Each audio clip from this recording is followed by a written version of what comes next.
Welcome to my kusina. I-share ko sa inyo yung tanghalian ko ngayong araw. Kasi wala sila amo, so bumili ako ng galunggong. Magpa-fried rice ako, lalagyan ko ng bawang, itlog, at saka kumuha na rin ako ng konting karne para dun sa munggo ko mamayang gabi. So mayroon tira si amo na okra. Yan, kakainin ko na rin. Kumuha ko ng kalahati. So, lilinisan natin to kasi ipiprito natin. Hugasan natin yung galunggong. Hindi ko pinahugasan doon kasi baka mabiyak yung kanyang apdo.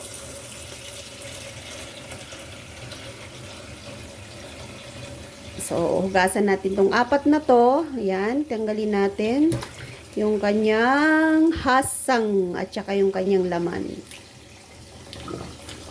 Dalawa lang yung uulamin natin. Mamayang gabi na yung dalawa kasi magluluto ako ng munggo. Ganyan lang yung paglinis natin. So, yan, malinis na yung galunggong. Ipiprito na natin to.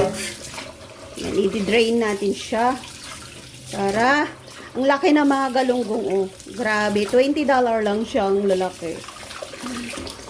Oh. Okay na, magprito na tayo. So, hugasan din natin yung okra. Kasi ilalaga ko yung okra. Dami, makakain ko kaya lahat to.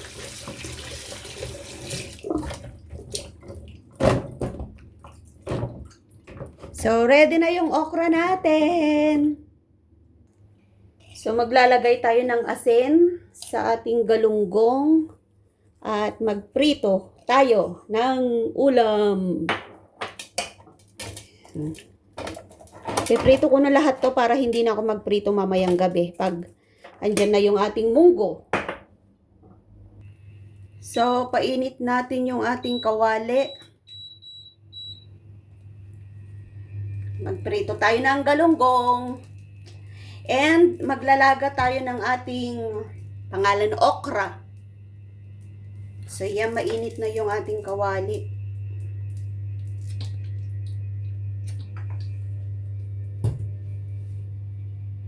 Siyempre, maghiwa tayo ng ating luya. Where is my luya? So, ready na yan.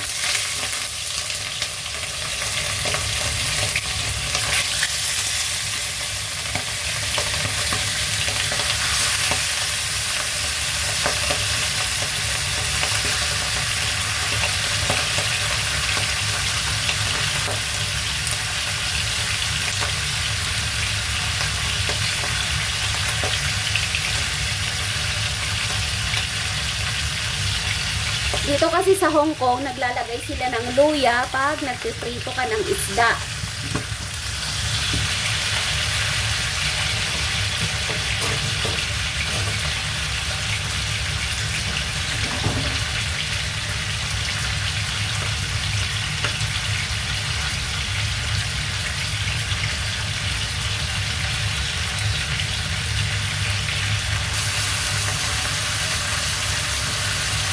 So, try natin.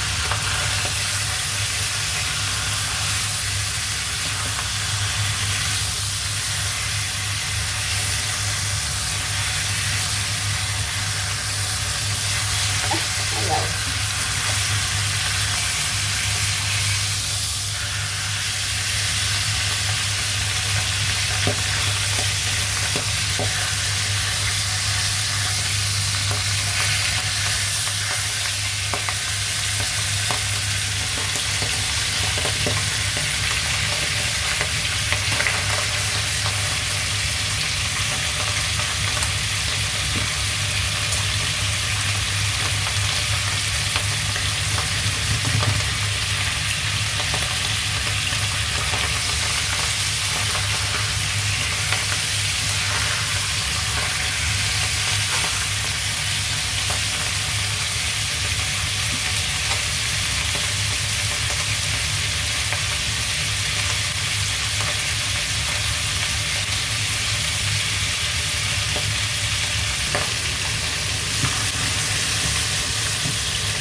So, yan. Prito na siya. So, crispy.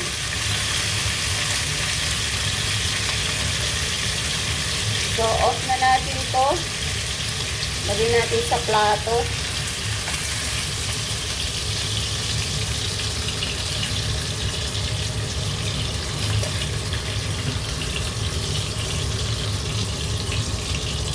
So, eto na yung ating galonggong. So, maglalaga tayo ngayon ng okra. So, ngayon maglalaga tayo ng ating okra. Yan, okay na siya.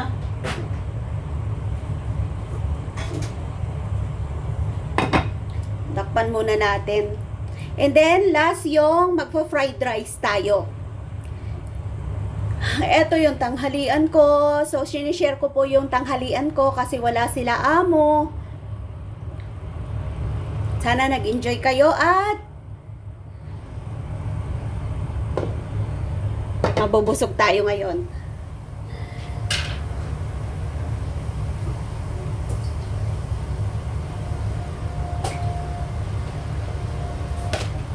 So, pag naglalaga ako ng ng okra, nilalagyan ko na ito ng asin, yung tubig, para may lasa. Then, lalagyan ko din siya ng mantika. Then, pag kumulo na, syempre, lalagay natin yung ating okra. Then, takpan natin.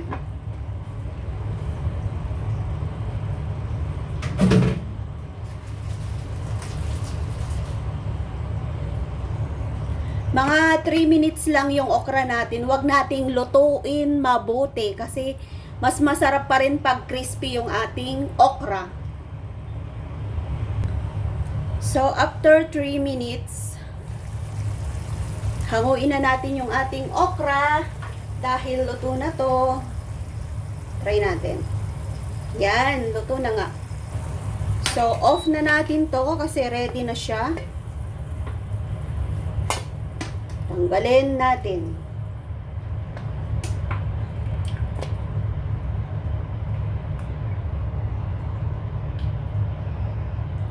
So, ready na yung okra natin. Mag-fried rice na tayo ng ating kanin. So, ang gagawin na natin ngayon ay mag-fried rice na tayo.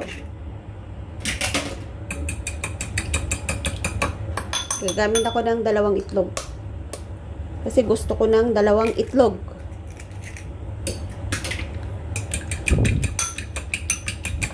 Then, tatabi natin to. Ihiwain natin tong ating spring onion.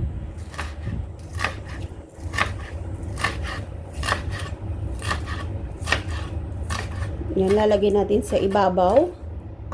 Tapos, maghiwa rin tayo ng bawang. So, chop natin yung bawang natin. Tapos, mag-fried rice na tayo. Sarap ng pagkain ko. So, may time ako mag-vlog. Hindi ako natatakot kasi open ako. Wala sila amo. Kaya lahat ng gagawin ko dito sa bahay namin, isi-share ko sa inyo. So, eto na yung una kong tanghalian na wala sila. Kaninang umaga, kumain lang ako ng cake. So, namalengke ako pang 3 araw. Yan, mag-isa na tayo. So, hinugasan ko na rin pala yung kamatis ko. Kasi yung kamatis ko, ipiprito ko po siya. Hiwain natin. Hindi ko po siya gagawing salad, kundi ipiprito ko siya bago ako magluto ng fried rice. So, ganyan po siya. Ready na yung ating ipa-fried rice. So, ipiprito ko muna yung kamatis natin. So, eto po yung ginamit kong pinagprituhan ng galunggong. Ipiprito ko yung kamatis ko.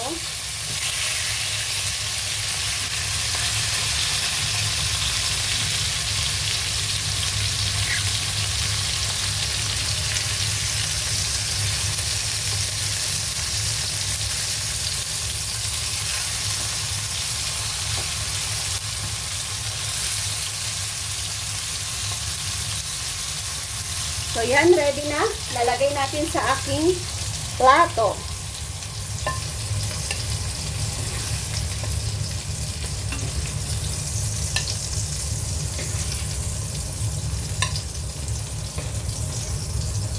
So, ito po yung aking kamatis.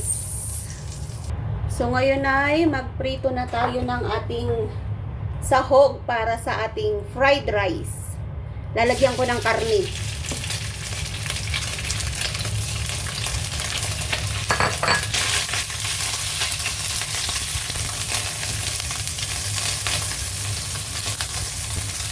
So, yan, itabi natin to kasi magpiprito tayo ng ating itlog.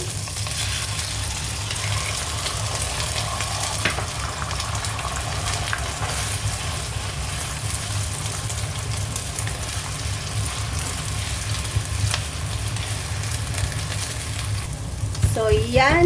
Luto na yung ating itlog at saka yung karne. Ilalagay na natin yung ating kanin.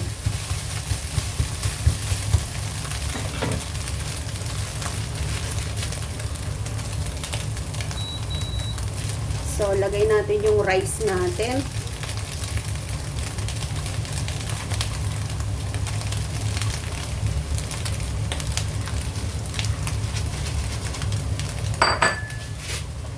And then, haluin natin.